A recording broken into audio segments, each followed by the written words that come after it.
Voilà, bonjour frères et sœurs, soyez bénis de la part du Seigneur. Alors, on est mercredi 18 aujourd'hui, 18 mars, et je voulais partager avec vous ce que j'ai lu hier soir. Un passage dans le premier livre des Thessaloniciens, chapitre 2, à partir du verset 17. Donc on voit que Paul va se trouver dans une situation qui est assez semblable à la nôtre. Je lis pour vous. Donc 1 Thessaloniciens, chapitre 2, verset 17. Pour nous, frères, après avoir été quelque temps séparés de vous, de corps mais non de cœur, nous avons eu d'autant plus ardemment le vif désir de vous voir. Aussi voulions-nous aller vers vous, du moins moi, Paul, une et même deux fois. Mais Satan nous en a empêchés. Donc voilà la situation dans laquelle Paul va se trouver. Il a dans son cœur le désir d'aller voir les frères. Ça fait quelque temps qu'il ne les voit pas. Il précise bien que même s'il n'est pas présent avec eux physiquement, il l'est de cœur. Et que même s'il avait ce vif désir ardent d'aller les voir, il en a été empêché, il n'a pas pu. Et c'est un petit peu la situation dans laquelle on se trouve, nous tous frères et sœurs, où même si on désire se retrouver, comme on avait l'habitude de le faire à la salle, à l'église de l'Île-sur-Sorgue, eh bien, nous en sommes empêchés de pouvoir nous retrouver.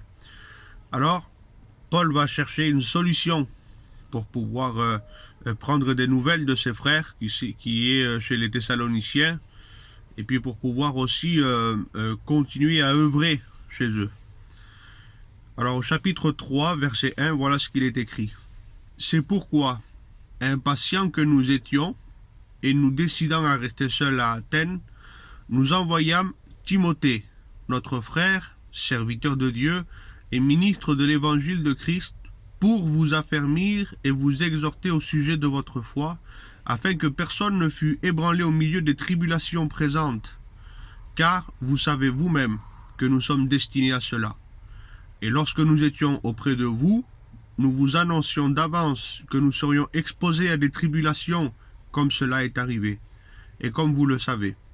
Ainsi, dans mon impatience, j'envoyais m'informer de votre foi, dans la crainte que le tentateur ne vous eût tenté et que nous n'eussions travaillé en vain. Donc, ce que va faire Paul, il désire voir les frères, il se rend bien compte qu'il ne peut pas, qu'il en est empêché. Donc il va envoyer Timothée, un serviteur de Dieu.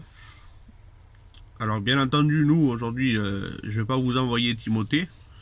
Par contre, au travers de ces vidéos, au travers des coups de téléphone, au travers des SMS qu'on pourrait s'échanger, eh bien, on peut prendre des nouvelles les uns les autres, et on peut aussi faire ce que Timothée va faire.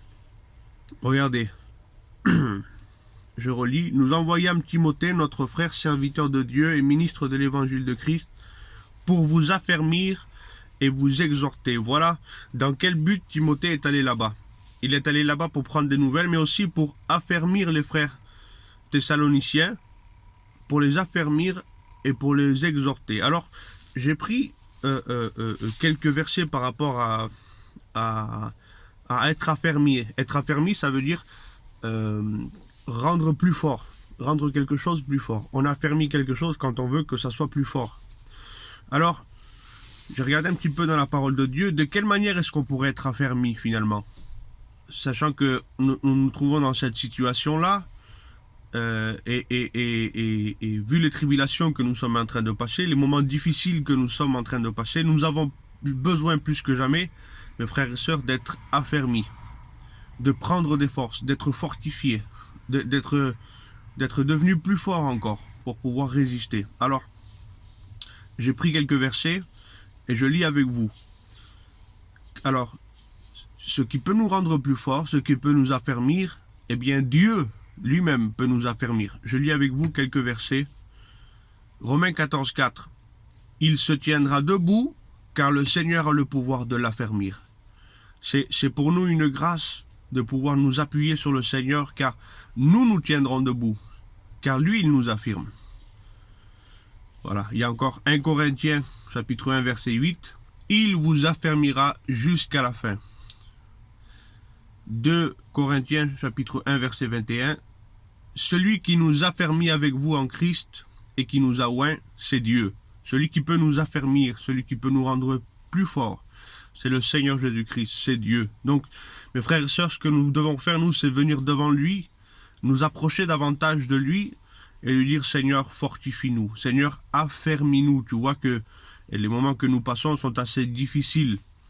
Peut-être que même certains d'entre vous commencent à sentir une certaine fatigue par rapport à ce qui se passe en ce moment, mais vous pouvez venir devant Dieu. Il vous affermira, il vous rendra plus fort. Je lis encore 2 Thessaloniciens, chapitre 3, verset 3. Le Seigneur est fidèle. Gloire au Seigneur. Le Seigneur est fidèle, il vous affermira et vous préservera du malin. Voilà, le fait d'être exposé dans la situation dans laquelle nous sommes, si nous ne venons pas devant Dieu, si nous cherchons pas à nous rapprocher du Seigneur, eh bien c'est une occasion pour l'ennemi de pouvoir nous toucher, de pouvoir rentrer dans notre foyer, de nous faire du mal. C'est pour ça qu'il dit, Dieu est fidèle, il vous affermira et il vous préservera du malin. Alors, celui qui peut nous affermir, c'est notre Dieu. Mais il y a aussi un frère qui peut affermir, fortifier un autre frère. Je vous donne un exemple par rapport à ce que Jésus va dire à Pierre dans Luc 22, 32. Il dit, toi Pierre, quand tu seras converti, affermis tes frères. Donc nous avons nous aussi ce rôle, cette responsabilité de nous affermir les uns les autres. La preuve aussi avec le passage que nous venons de lire, où Timothée va être envoyé justement pour affermir les frères thessaloniciens. Donc un frère a aussi la possibilité, la responsabilité de fortifier un autre frère. Il y a encore un texte, Hébreux 13, 9. Il est bon que le cœur soit affermi par la grâce. C'est par la grâce que notre cœur peut être affermi. Venons devant Dieu, souvenons-nous de la grâce du Seigneur Jésus-Christ qui peut nous fortifier. Alors il y a aussi un autre texte que je tenais quand même à lire, parce qu'il m'a semblé important de vous en parler. Romains 1, 11, Paul parle et dit « Je désire vous voir pour vous communiquer quelques dons spirituels afin que vous soyez affermis. » Donc, par les dons spirituels, par les dons du Saint-Esprit, nous pouvons aussi être affermis. Seulement, voilà, je voulais quand même ajouter cette note-là, c'est que Paul va dire, je désire vous voir pour vous communiquer. Donc, c'est-à-dire que il voulait que quand même cette manifestation des dons spirituels soit faite avec sa présence, c'est-à-dire avec la présence d'un ancien. Pourquoi? Parce que au niveau des dons spirituels, et si Dieu permet, je ferai une vidéo plus tard là-dessus, eh bien, les dons spirituels, il les faut pour l'édification de l'Église, pour la maturité de l'Église, pour la construction de l'Église, il le faut, mais c'est un thème qui est assez sensible parce que il est souvent mal utilisé. Donc on a besoin aussi d'être enseigné là-dessus. Et Paul précise, il dit, je voulais vous communiquer, moi, ces dons spirituels. Je voulais qu'ils soient faits sous ma surveillance, entre guillemets. Voilà un peu la pensée qu'a Paul. Donc, être affermi, Dieu peut nous affermir, Jésus peut nous affermir, la grâce de Dieu nous affermit. Les frères et sœurs ont la responsabilité aussi de s'affermir les uns les autres et on peut aussi nous-mêmes nous affermir. Il dit, affermissez-vous jusqu'à l'avènement du Seigneur Jésus-Christ. Béni soit Dieu. Donc, alors, qu'est-ce qui va produire le fait d'être rendu plus fort? Elle va nous permettre de rester debout face aux tribulations et aux tentations. Mes frères, le fait que nous soyons dans cette situation nous permet justement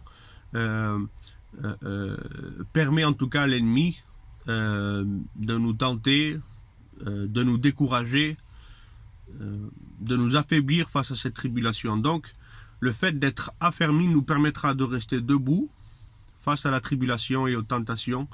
C'est écrit dans 1 Thessaloniciens chapitre 3 et verset 3.